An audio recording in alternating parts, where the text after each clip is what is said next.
As we told you earlier in the show, Jody Wilson-Raybould and Jane Philpott announced today they will run as independents in the upcoming federal election. We spoke with Jody Wilson-Raybould shortly after she made the announcement. Ms. Wilson-Raybould, thanks for taking some time for us. You've decided to run in the 2019 federal election as an independent. Why did you decide not to run for a party? Well, I'm really excited today to announce that I am going to be running in the 2019 federal election as the independent candidate for Vancouver-Granville. A lot of things went into making my decision.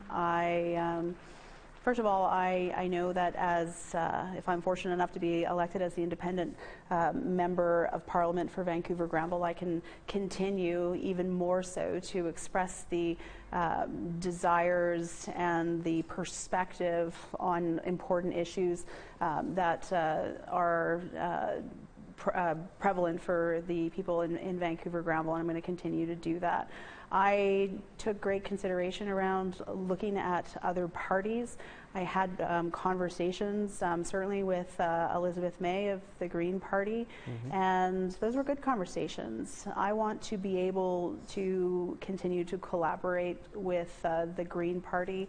I see them as a natural ally on many issues, particularly around taking bold action on climate change. But generally, as an independent, this is the best fit for me.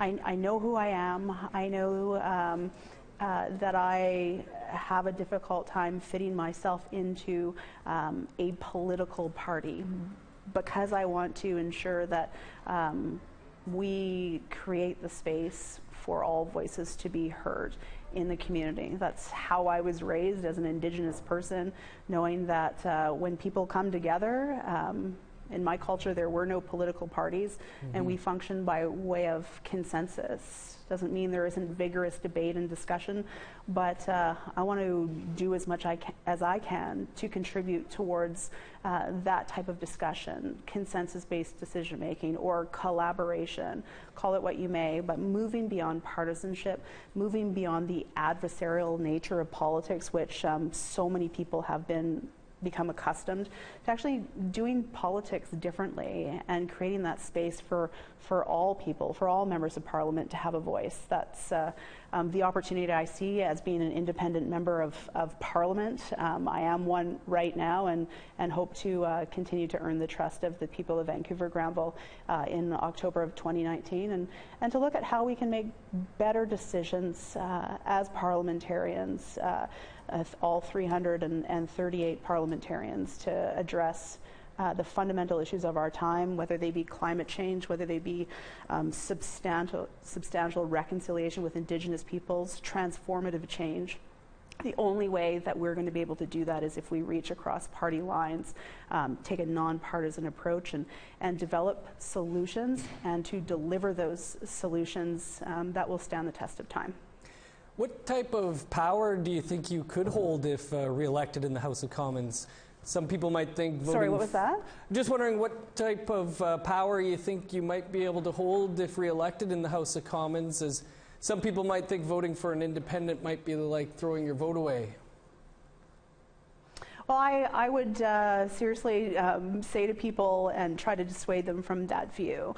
I am the same person that I was when I ran in 2015. I still hold the same values and beliefs, values of inclusion, equality, and justice, and I'm going to continue to advocate for the issues that are important to me, but particularly important to the people of Vancouver-Granville. And to be quite frank, since becoming an independent member of Parliament due to no choice of my own, it's been an interesting environment, and interesting particularly in the sense that I've had perhaps more opportunity to speak in the House of Commons, in committee, which I'm going to go to a committee tomorrow that's discussing the child welfare legislation.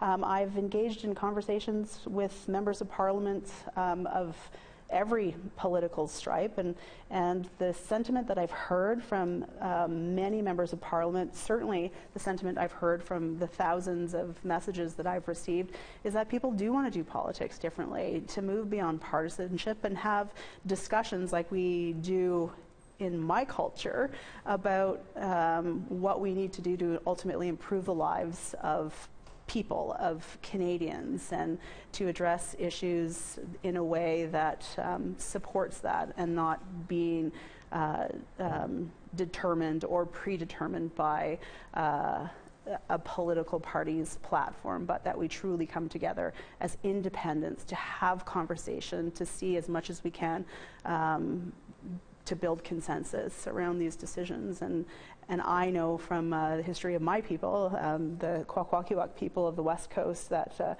consensus building and ensuring that everybody in a community has a role to play, like every member of Parliament in the House of Commons must have a role to play in expressing the views of their constituents. That is how communities stand the test of time. That is how Indigenous peoples have been resilient over time. And I think there's a lot to be learned from other ways of making decisions or other approaches to addressing issues that the Parliament of Canada could benefit from. And as an independent member of Parliament, I'm going to continue to advocate for that. Jane Philpott has also announced she'll be running as an independent. Was there and will there continue to be a lot of conversation between the two of you? Of course, I knew that Dr. Jane was going to put herself out as an independent candidate. Also, I have had the benefit of forming a very close friendship, certainly, but a relationship as colleagues that is collaborative, that looks to ensure that we hear from different voices. Our bond was formed back in the early part of this government's mandate when we had to work towards legislating medical assistance in dying, an incredibly difficult and emotional issue for everybody. And it was through that process of hearing different voices, coming to as much as we could consensus. Although it doesn't make everybody happy, we saw the way to navigate through that and find balance. She and I come from or have very similar worldviews, but most importantly, we believe in working with everybody and collaborating. And I know that Jane and I will continue to do that. She is certainly a staunch advocate for the issues that she sees as important, and I have no doubt that she will be a strong advocate and continue to be a strong advocate for the people of Markham-Stouffville, and she and I will definitely continue to talk. She sits in front of me in the House of Commons, so I can always bend her ear. Ms. Wilson-Raybould, we'll have to leave it there, but appreciate you taking some time for us. Thank you. It's my pleasure.